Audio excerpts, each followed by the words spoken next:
Soy Daniel Ruiz Santamaría, consultor Data Science en Icertis. Hoy vamos a hablar del desarrollo de microservicios enfocado sobre todo a la plataforma Azure.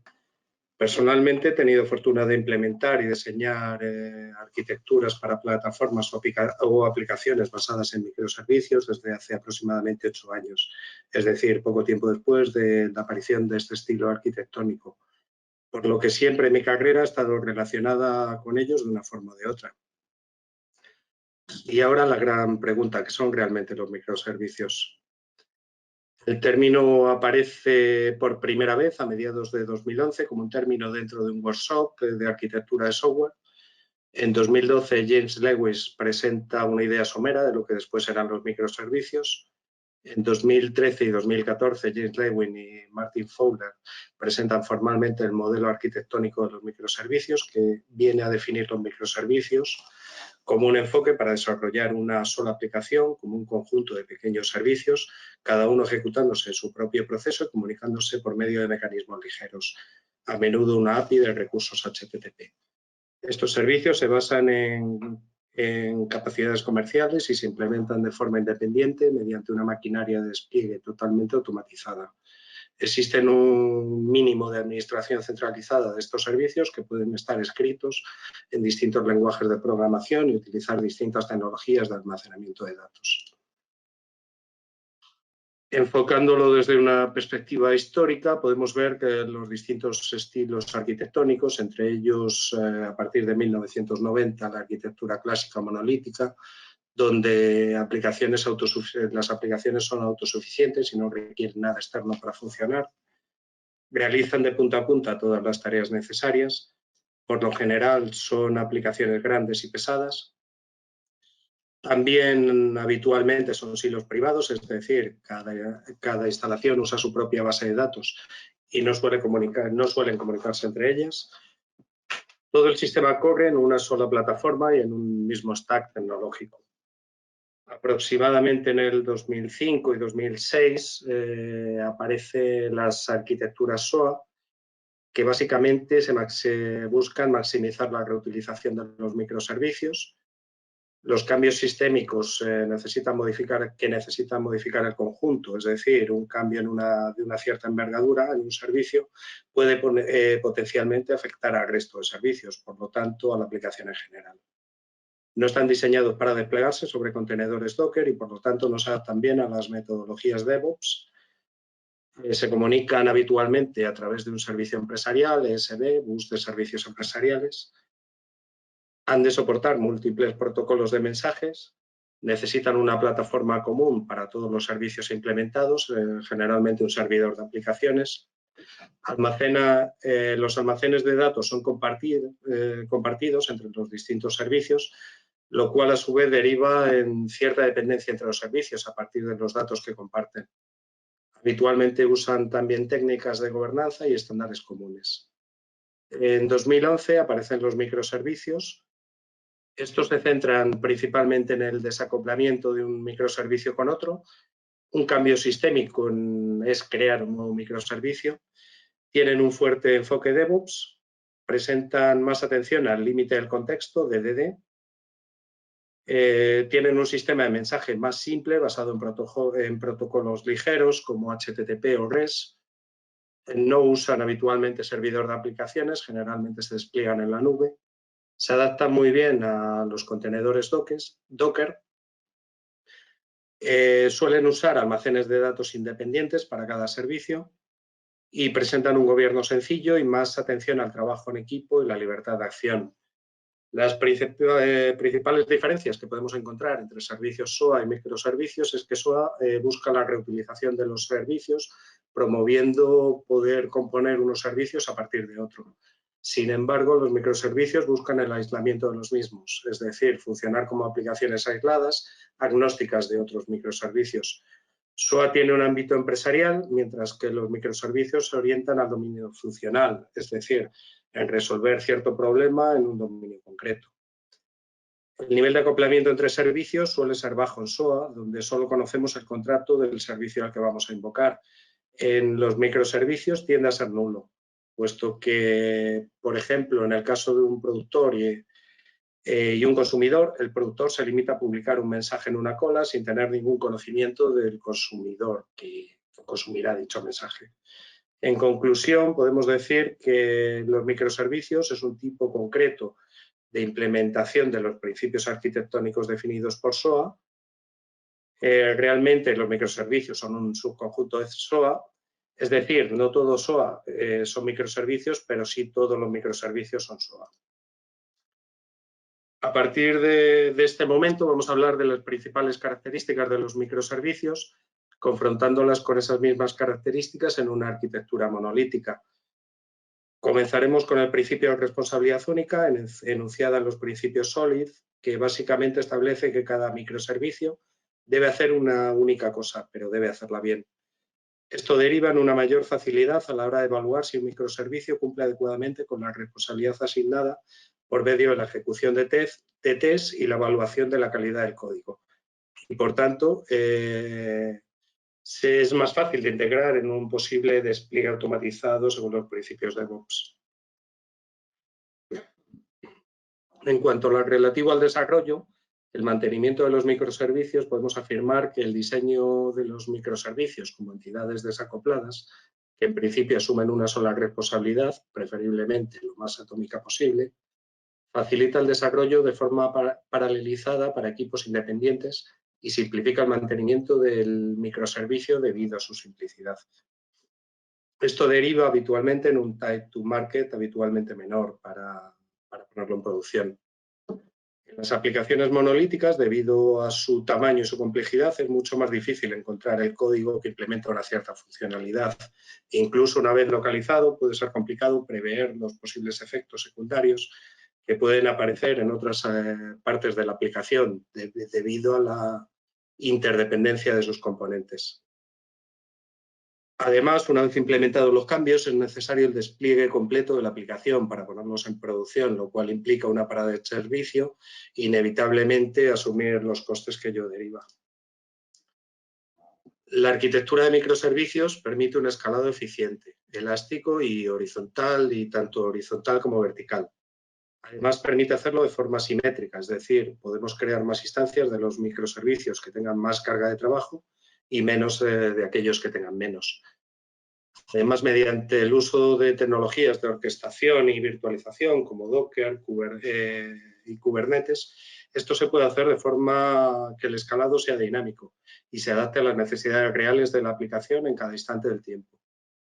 Esto deriva en que normalmente mantener una aplicación desarrollada con microservicios será más eficiente, resistente y por lo tanto más económica de mantener. El diseño monolítico habitualmente solo permite el escalado vertical para cada instancia, es decir, ampliar los recursos de la máquina. Por otro lado, suele ser habitual que la carga de trabajo no sea la misma para los distintos módulos de la aplicación. Sin embargo, esta arquitectura requiere escalar todos los módulos por igual, por lo que habitualmente esto deriva en que algunos módulos de la aplicación suelen estar infrautilizados y otros posiblemente estén sobreusados y actúan como cuellos de botella en el funcionamiento general de la aplicación. Los microservicios, al no desplegarse sobre servidores de aplicaciones, permiten la implementación del mismo en el lenguaje de programación y el uso del stack tecnológico que más se adapte al propósito del microservicio o incluso a las capacidades del equipo técnico que lo implementa. Sin embargo, en las arquitecturas monolíticas habitualmente se desarrollan íntegramente con un solo lenguaje de programación y un solo stack tecnológico, lo cual deriva en una mayor complejidad en la implementación o incluso en la imposibilidad de abordar ciertas tareas. En lo relativo a los despliegues, podemos decir que en cualquier modificación en un diseño monolítico es necesario desplegar toda la aplicación, lo que hace que cualquier cambio trivial, por ejemplo, el cambio de un nombre en un campo, suponga una parada del servicio y cierto tiempo de inactividad. En la arquitectura orientada a microservicios, podemos desplegar de forma independiente cada uno de los microservicios y además integrarlos con ciclos DevOps de integración continua y de entrega continua. Esto permite desplegar aplicaciones de forma automatizada mediante pipelines y que una vez que nos aseguremos de que el código tiene calidad suficiente, se pueda proceder al despliegue automático del servicio afectado. Incluso es posible, para reducir a cero los tiempos de inactividad, sustituir uno a uno los servicios desplegados con una versión anterior del software por los servicios de la nueva versión, de forma que siempre exista algún servicio que pueda atender la demanda. Bueno, ¿cuándo deberíamos usar los microservicios?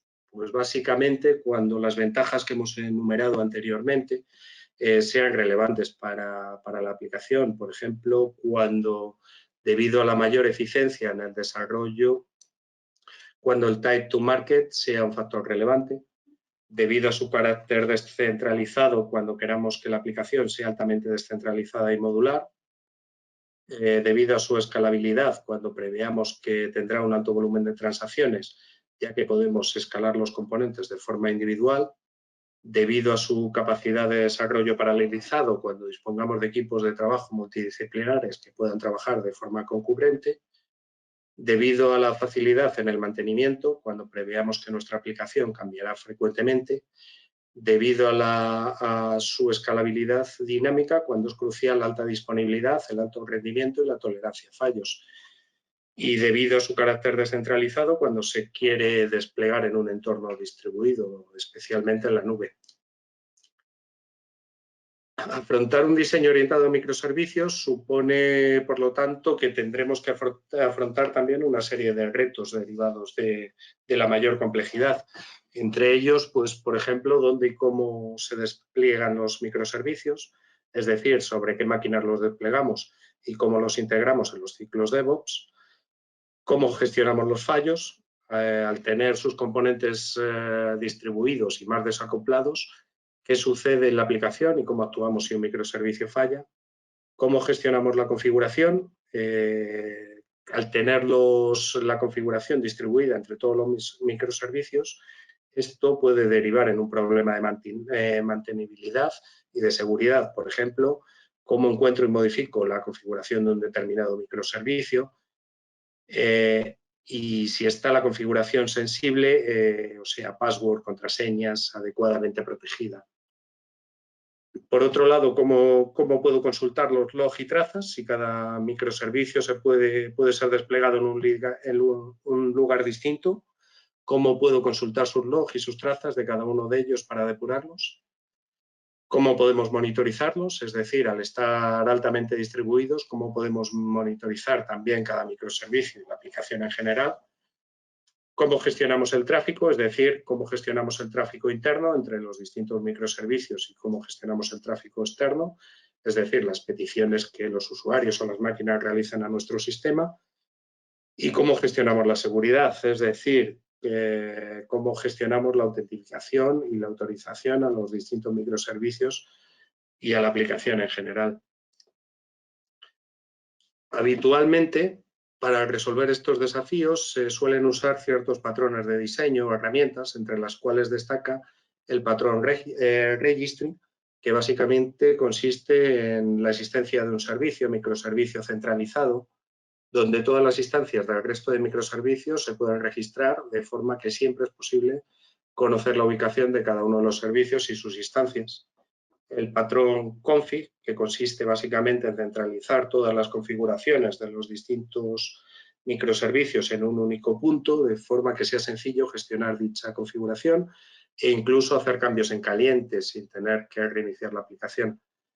También es común que aparezca un componente que sea un balanceador de carga o load balancer, que básicamente es el encargado de repartir la carga de trabajo entre las distintas instancias de los microservicios desplegadas, de forma que se optimice el uso de dichas instancias. Suele ser común también la presencia de un circuit breaker, que básicamente es un microservicio que determina la actuación de cada uno de los microservicios en caso de que estos fallen. De forma que aumentamos así la tolerancia a fallos y, por tanto, la resiliencia de la aplicación. También es común proporcionar un único punto de entrada o el patrón Edge Service, que básicamente actúa como un proxy inverso, de forma que podemos exponer un API uniforme y coherente de forma pública o privada, que internamente redirija, haciendo uso del registry o del load balancer, cualquier petición a la instancia del microservicio que resuelve la petición. Y por último, también es habitual que la monitorización y los logs estén centralizados en una aplicación altamente distribuida, como es habitual en el caso de los microservicios. Adquiere gran importancia poder monitorizar el comportamiento global de la aplicación y de cada microservicio, y así como los logs que estos generan en tiempo real de forma centralizada, pudiendo detectar fallos, inconsistencias y actuando ante ello de la forma más ágil y rápida posible. Bueno, ahora en el siguiente esquema podemos ver un diseño habitual de la arquitectura de microservicios. Como puerta de entrada a la aplicación suele existir un next service, de forma que este puede redirigir las peticiones externas del usuario hacia el microservicio desplegado en la capa privada. Habitualmente el Edge Service hace uso del componente registry para conocer la ubicación del microservicio que resuelve la petición.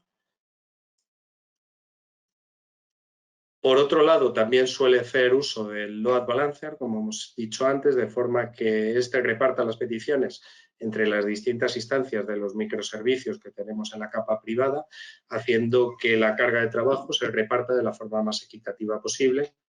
También es habitual el uso de un circuit breaker para todos los microservicios para determinar la acción por defecto en caso de que estos fallen. Y por último, también es habitual centralizar los logs y la monitorización en un solo punto, de forma que podamos cambiar incluso la configuración en caliente, como hemos dicho antes, o podemos consultar los logs de forma centralizada. En este punto vamos a tratar de hablar de los microservicios desde el punto de vista de los recursos disponibles en Azure para su implementación. Para facilitar la comprensión, estos se han agrupado en distintos servicios, estos servicios en distintos bloques funcionales que analizaremos detenidamente en las sucesivas transparencias. Entre ellos destacan los relativos a comunicación y comunicación entre microservicios, entre ellos el API Management. El API Management, que es realmente el servicio del que hablábamos antes, el Edge Service, que actúa como un proxy inverso, redirigiendo las peticiones que se hacen al sistema, los microservicios que las implementan. Por otro lado, tenemos para la configuración, tenemos Azure App Configuration, que almacena la configuración no secreta de la aplicación, y tenemos Azure Key Vault, que almacena la información secreta de la aplicación. Y bueno, para la comunicación podemos contar con Azure Event Hub, que actúa como un bus de datos entre los distintos microservicios y permite la comunicación de los mismos de forma síncrona. Para almacenamiento tenemos bases de datos SQL o bases de datos no SQL o almacenamiento distribuido. Para la monitorización disponemos de Azure Log y dos herramientas asociadas a Azure Log que se llaman Log Analytics y Application Insight, de las que hablaremos a continuación. Para el despliegue y la orquestación disponemos de AKS o Azure Kubernetes Service. Para el almacenamiento de imágenes Docker disponemos de Azure Container Registry. Para la ejecución de microservicios de forma administrada disponemos de Azure Function, Azure App Service y Azure Databricks, entre otros servicios. Y bueno, el primer componente que vamos a ver en profundidad es el API Management, que básicamente es el servicio que hemos hablado antes, el Edge Service, proporcionado por Azure, que es un servicio totalmente administrado que posee la capacidad de exponer APIs uniformes usando los nombres de dominio personalizados que deseemos, ya sean internamente para el uso de los microservicios como externamente para routar las peticiones de los usuarios hacia los distintos microservicios desplegados en el interior. Realiza de forma automática balanceo de carga entre todas las instancias desplegadas de un mismo microservicio. Permite la implementación de seguridad por medio de claves API para llamadas externas y token JWT para llamadas entre microservicios. Tiene capacidad de cachear las respuestas de la API según la configuración. y puede actuar como desencadenador para desplegar servicios serverless, como por ejemplo Azure Function, al realizar peticiones a la API. Bueno, en lo relativo a la configuración centralizada tenemos los servicios App Configuration, que es un servicio totalmente administrado que permite almacenar la configuración no confidencial de los microservicios de forma centralizada. Un buen diseño de microservicios implica que la configuración debe ser única y debe estar centralizada, ya que potencialmente varios microservicios pueden compartir partes de la configuración e incluso el despliegue en distintos entornos, por ejemplo, desarrollo, pruebas, producción, también pueden compartir ciertas configuraciones. Mantener distribuida dicha configuración, por ejemplo, en ficheros dentro de los propios microservicios, es habitualmente propenso a errores. Como características principales podemos destacar que almacena las configuraciones en forma de clave-valor, que mantiene caché interna de las configuraciones para evitar llamadas excesivas. Los datos permanecen cifrados tanto en reposo como en tránsito. Añade seguridad a su acceso y modificación por medio de entidades administradas de Azure. Permite almacenar simultáneamente varias versiones de la configuración, pudiendo acceder cada aplicación a una versión concreta según su versión o el entorno donde esté desplegada. Y bueno, tenemos también Azure Key Vault, que es un servicio totalmente administrado que permite en este caso almacenar la configuración confidencial, como por ejemplo cadenas de conexión, API secrets o password que puedan usar los microservicios de forma centralizada. De esta forma, los secretos no están disponibles dentro del código de la aplicación, que sería una vulnerabilidad, sino que son accesibles a partir de una URI. Al tratarse de información confidencial, el acceso a Key Vault requiere de autentificación y autorización. Bueno, en lo relativo a comunicación tenemos Event Hub, que es un agente de ingesta de eventos que se encuentra entre los publicadores de eventos y los consumidores de los mismos. Permite desacoplar la producción de eventos con el consumo de los mismos y como principales características tiene que es un servicio totalmente administrado con poca sobrecarga de administración y configuración. Es compatible con productores y consumidores Apache Kafka sin tener que gestionar un clúster. Es altamente escalable, permite manejar flujos de gigabyte o terabyte y permite un escalado dinámico, por lo que realmente pagamos por lo que usamos. Mantiene un buffer interno para el almacenamiento temporal de duración configurable, por lo que los eventos no se pierden aunque no haya nadie que los consuma. Gestiona grupos de consumidores de forma que cada grupo puede tener una visión diferente y gestiona particiones para gestionar la entrega de mensajes, de forma que un consumidor dado puede leer únicamente de una partición. En cuanto a lo relativo al almacenamiento en bases de datos relacionales, disponemos principalmente de dos servicios, Azure SQL Database, que es compatible con SQL Server, o Azure SQL Database for MySQL, que es compatible con MySQL. En ambos casos son servicios totalmente administrados, realizan backups automáticos. Azure SQL Database ofrece compatibilidad completa con SQL Server y Azure SQL Database for MySQL ofrece compatibilidad con MySQL a partir de la versión 5.6. Azure SQL Database es un servicio sin servidor y por lo tanto escala de forma transparente al usuario o al desarrollador.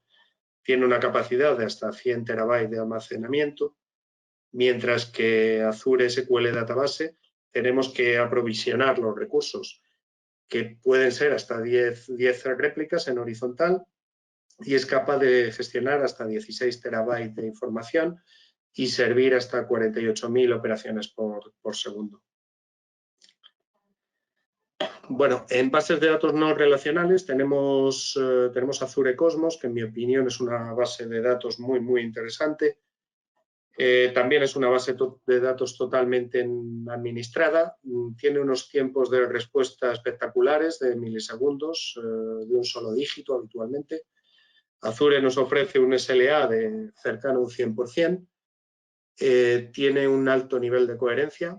Se integra nativamente con múltiples servicios de Azure, como por ejemplo Function, IoT Hub, AKS, App Service. Se integra con Azure Synapse Analytics para ejecutar ETLs de transformaciones complejas de datos. Está integrado con desencadenadores de eventos en Event Hub para su integración con microservicios. Tiene indexación automatizada para mejorar los tiempos de respuesta.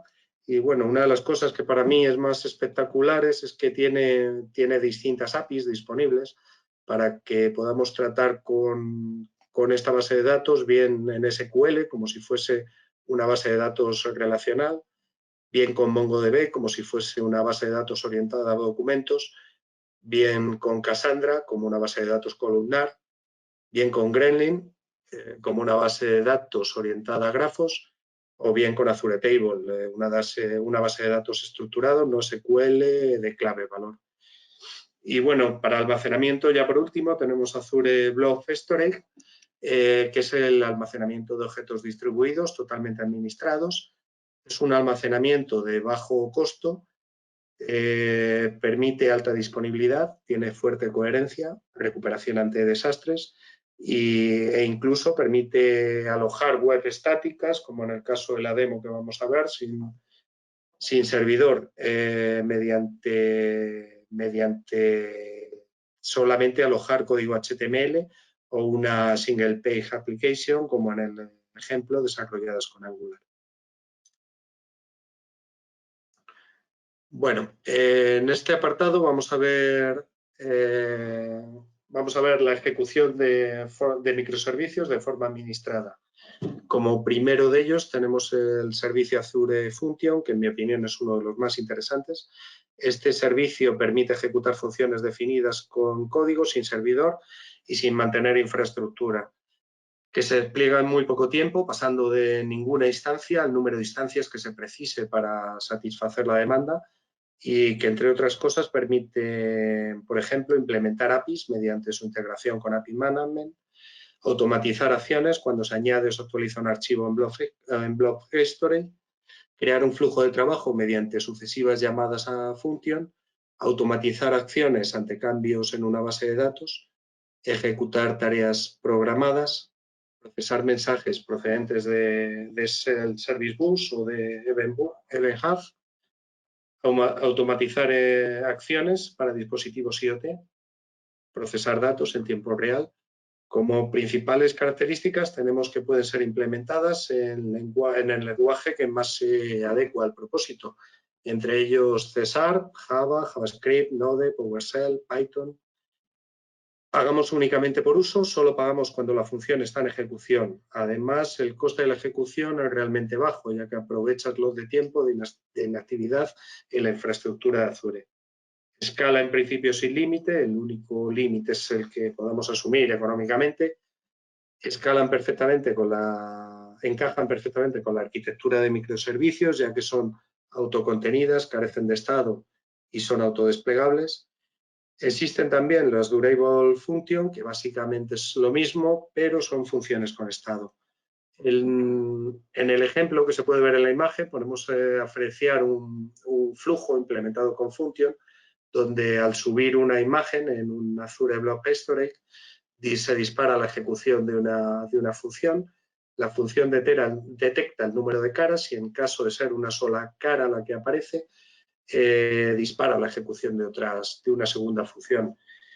Y esta comprueba que la imagen no tiene un contenido inapropiado.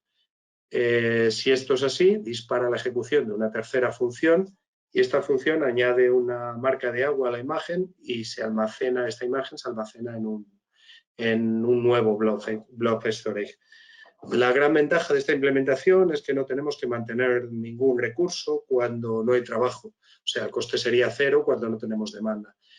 Pero estos se despliegan inmediatamente y se escalan de forma automática en los momentos en que son necesarios, con un precio realmente bajo.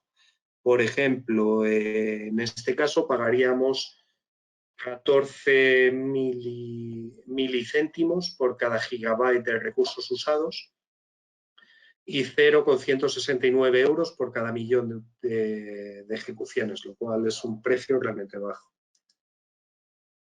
Otros servicios relevantes es el servicio Azure App Service. Es un servicio totalmente administrado que permite hospedar aplicaciones web, API REST o backends. Entre sus características cabe destacar que puede implementarse en cualquier lenguaje de programación, .NET, .NET.Core, Java, Ruby, Node, PHP, Python. Es un entorno de producción administrado que mantiene las actualizaciones en el sistema operativo y las librerías. Tiene escala global y es altamente escalable, tanto horizontal como verticalmente. Permite ejecutar en contenedores Docker. Es posible desplegar una aplicación virtualizada como un contenedor Docker o un conjunto de contenedores con Docker Compose. Se integra perfectamente con las técnicas DevOps de integración continua y despliegue continuo y tiene conectores a otros servicios como por ejemplo SAP o Salesforce o servicios de Internet como Facebook. Permite la autentificación de usuarios a través de Azure Active Directory, Google, Facebook, Twitter o mediante una cuenta de Microsoft. Es posible también gestionar el acceso a la red por direcciones IP y administrar las identidades del servicio de forma que es posible una política de acceso de grano fino. Por último, dentro de la ejecución de microservicios de forma administrada tenemos Azure Databricks, que es uno de los servicios orientados al Big Data que nos ofrece Azure. Básicamente permite el despliegue de un clúster para la ejecución de cualquier script Apache Spark dentro de un escrito como un notebook, en cualquiera de los lenguajes permitidos, entre ellos Python, Spark SQL, Scala, Java, R o .NET, que están nativamente integrados con los servicios de Azure, como por ejemplo bases de datos para implementar ETLs o colas de mensajes y OTG para el procesamiento de streams. Es sumamente interesante, puesto que solo asumiremos los costes durante la ejecución del script, por lo que podemos desplegar una gran infraestructura con un gran poder de procesamiento en paralelo a voluntad y solo mantenerla desplegado el tiempo necesario para ejecutar la tarea. También permite la integración con librerías de Machine Learning de forma nativa, como por ejemplo TensorFlow, Keras, Scikit-learn. En fin, en mi opinión es un producto con un gran potencial. Por otro lado, en los servicios relativos al despliegue y la orquestación de microservicios tenemos AKS o Azure Kubernetes Service, que es un servicio que permite la gestión de un clúster totalmente administrado de Kubernetes, donde podemos orquestar instancias de contenedores virtualizados, por ejemplo, usando Docker, y tiene las siguientes características. Permite controlar el acceso del clúster a los recursos, por ejemplo, bases de datos. Se pueden configurar clúster AKS para que se integren con el control de acceso de Azure Active Directory. Mediante integración con Azure Monitor podemos monitorizar las métricas de procesador, uso de memoria, uso de red, de todos los contenedores desplegados y de los propios maestros Kubernetes. Permite configurar los nodos de cómputo donde se despliegan los pods. Permite un escalado tanto vertical como horizontal de los nodos de cómputo, si es preciso de forma automatizada. Permite montar volúmenes de almacenamiento de forma dinámica, bien con Azure DIS para el uso en un solo pod o bien con Azure Files para permitir el acceso de varios pods simultáneamente al mismo fichero. Permite gestionar redes virtuales de forma que se configure tanto para el uso de otros pods del clúster como para otros servicios. Permite gestionar la configuración al exterior mediante el enrutamiento HTTP para acceder a las aplicaciones desplegadas dentro del clúster AKS y permite una integración completa con metodologías DevOps por medio de DevOps Starter. Y bueno, luego tenemos Azure Container Registry, que es un servicio de alojamiento de imágenes Docker privado y sus características principales son que permite gestionar la seguridad de acceso y está altamente distribuido. En cuanto a la monitorización, tenemos principalmente Azure Monitor, que es una solución completa para recopilar, analizar y actualizar según la telemetría de las aplicaciones bien desplegadas en entornos locales como la nube, de forma que podemos conocer el rendimiento de cada aplicación, identificar sus problemas y los recursos de que depende. Sus características principales son que permite la detección y el diagnóstico de problemas de las aplicaciones, detección de problemas en las infraestructuras, gestión y análisis de log mediante Log Analytics, creación de alertas inteligentes y acciones automatizadas, visualizaciones a medida por medio de creación de paneles, y podemos crear métricas de recursos supervisados, tales como bases de datos. En definitiva, ofrece un punto de control único para toda la infraestructura y los servicios desplegados. Dentro de Azure Monitor tenemos los servicios Azure Log Analytics, que es una herramienta integrada con Azure Monitor para realizar consultas sobre los logs generados por las aplicaciones desplegadas. Y por último tenemos Azure Application Insight, que es una herramienta también integrada con Azure Monitor para facilitar la detección de anomalías en el rendimiento de las aplicaciones y conocer patrones de usos de los usuarios en dichas aplicaciones. Bueno, como último punto, vamos a ver un pequeño ejemplo de una aplicación implementada con microservicios y desplegada en Azure. En este caso, la aplicación se ha creado para realizar análisis de sentimientos de los tweets que están disponibles en el API de Twitter relativos a los 6 principales partidos políticos más relevantes para las elecciones del 4 de mayo de la Comunidad de Madrid. Bueno, en esta imagen podemos ver la arquitectura que hemos creado para desplegar esta aplicación. En esta arquitectura es importante mencionar algunos servicios de Azure que son transversales a toda la aplicación, entre ellos Azure Container Registry, para que almacena las imágenes de los contenedores Docker usadas para todos los microservicios de esta demo. Azure App Configuration, para almacenar la configuración de todos los microservicios. Azure App Management, para permitir construir un API y redireccionar las peticiones al microservicio Twitter Backend API. Y luego, hablando de los microservicios que hemos creado, que en este caso están en amarillo, tenemos el microservicio Twitter Data Fetcher, que ha sido implementado como un Azure Function en el lenguaje Python. Y bueno, la ejecución de este microservicio se desencadena por un evento cada 2 minutos, y lo que básicamente hace es que realiza una petición al API de Twitter solicitando los 20 últimos tweets asociados a un cierto partido político que irá rotando en cada ejecución. Tras capturar estos Twitter, estos mensajes, lo que hará es publicarlos en el Event Hub. Y bueno, después del Event Hub tenemos el Twitter Event Processor, que es un microservicio implementado como un app service en el lenguaje Java. Este microservicio está siempre activo y actúa como un procesador de eventos introducidos en el Event Hub y realiza el análisis de sentimientos del texto e inserta los tweets en la base de datos. Y bueno, después tenemos el microservicio Twitter Backend API. En este caso también ha sido implementado como un app service, esta vez en el lenguaje Node. Este microservicio actúa como un API REST que obtiene los datos de la base de datos y los retorna como JSON, que son aptos para ser usados por el frontal, que veremos a continuación. Para acceder desde el exterior es necesario invocarlo por medio del Azure API Management. Y bueno, por último, el microservicio Twitter Front, que básicamente es el frontal de la aplicación, ha sido implementado por Angular y en este caso lo hemos almacenado en un blob storage con capacidad de servir páginas estáticas. Esto aprovecha las propiedades del blob storage para estar ampliamente distribuido con un coste realmente barato y una alta disponibilidad. Bien, en estos 2 enlaces, el primero de ellos lo he compartido en el chat. Podéis descargar el repositorio de todos los microservicios y en el segundo enlace podemos ver la aplicación que ha sido desplegada, en este caso el frontal.